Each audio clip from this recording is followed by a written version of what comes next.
जैसे कि हम सब जानते हैं कि शनिवार को चंद्र ग्रहण है और बहुत सारी प्रेग्नेंट लेडीज़ को ये डिफ़िकल्टी है, टेंशन है कि चंद्र ग्रहण पे एग्जैक्टली क्या करें क्या नहीं करें। इतने सारे हमें परहेज़ दिए गए, जैसे कि हम खा नहीं सकते, हम सो नहीं सकते, हम बैठ नहीं सकते, हम बाहर नहीं जा सकते, हम कोई शार्प या नुकीली चीज़ को हाथ नहीं लगा सकते। क्या हमें ये सब फॉलो करने की ज़रूरत है? क्या इन सब मिथ्स में कोई सच्चाई है? आइए समझते हैं। तो पहले के समय में सूर्य और चंद्र यानी कि सन एंड मून ये सिर्फ यही एक रोशनी के सोर्स थे, सिर्फ इसी से लाइट आती थी।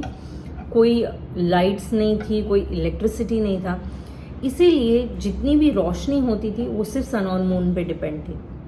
जिस दिन भी ग्रहण होता था उस दिन पूरी तरह से अंधेरा या ब्लैकआउट होता था, कुछ भी नहीं दिखाई देता था क्योंकि कोई लाइट सोर्स और हमारे पास नहीं थी। इस वजह से अगर ग्रहण के समय में प्रेग्नेंट लेडी या फॉर दैट मैटर कोई भी अगर बाहर जाता था तो उसे अंधेरे में गिरने की, चोट पहुंचने के चांसेस ज़्यादा थे।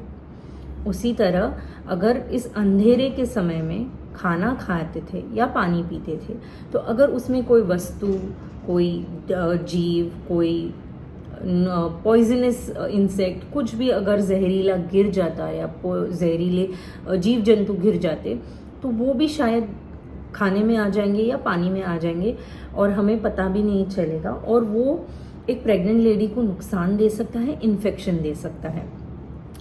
उसी तरह जब बोलते थे कि अगर आप तुलसी के पत्ते डाल के पानी पियो तो चलेगा, क्यों? क्योंकि तुलसी के पत्ते एक नेचुरल मेडिसिन होते थे, एक नेचुरल एंटी फंगल एंटीबायोटिक होते थे, तो पानी को प्रोटेक्टेड रखते थे। इसी तरह से बाथरूम जाने से मना करते थे या वॉशरूम जाने से मना करते थे, बिकॉज पहले के ज़माने में बाथरूम्स या वॉशरूम्स घर के बाहर होते थे, तो प्रेग्नेंट लेडी को अकेले वहाँ तक जाना, अंधेरे में चोट पहुँचने के चांसेस थे, कुछ गिर जाने के चांसेस थे, तो इसलिए बाथरूम भी मना किया गया।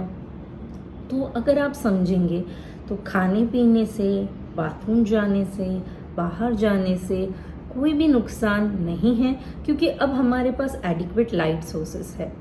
अच्छा, और एक कारण ये था कि जब एक्लिप्स होता है साइंटिफिकली रेडिएशंस बढ़ जाते हैं, एटमॉस्फेयर में है, तो अगर कोई ओपन चीज़ है, कोई खुली वस्तु है, उसमें जीवाणु या ऑर्गेनिजम्स, माइक्रो ऑर्गेनिजम्स ज़्यादा मल्टीप्लाई होते, ज़्यादा बनते हैं। तो वो इस वजह से बोलते थे कि आप बहुत देर से रखा हुआ खाना या ग्रहण में रखा हुआ खाना बाद में फेंक दें, उसे ना खाएं। पर इसमें अब कोई लॉजिक नहीं है, बिकॉज अब तो हम प्रॉपर ईंट के घरों में रहते हैं, ना रेडिएशंस हमारे तक पहुंच पाते हैं, ना हमें कोई नुकसान होता है। तो सोने से मना क्यों किया गया है? सेम रीज़न, पहले घर पक्के घर नहीं होते थे, कच्चे घर होते थे, और सभी घरों में ओपन छज्जे होते थे जहाँ से सूर्य या चंद्र की किरणें अंदर आती थी, जो एक लाइट सोर्स होती थी। तो जब ग्रहण होता था और ये ओपन छज्जों से लाइट आती थी तो वो ज़्यादा हार्मफुल या रेडिएशन वाली होती थी, जो सोने पे हमें ज़्यादा इफेक्ट कर सकती है। इसीलिए प्रेग्नेंट लेडी को बोलते थे कि आप सिर्फ एक जगह के बैठ के ध्यान करें ताकि आप ये रेडिएशन वाली जगह में न जाए।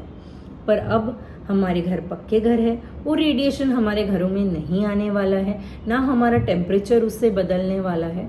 तो प्लीज़ आप आराम से सोए, खाए, पिए या जो आपको करना है वो करें। कोई भी साइंटिफिक या मेडिकल रीज़न नहीं है जिस वजह से आपको ये सब चीज़ों का परहेज़ करना पड़े।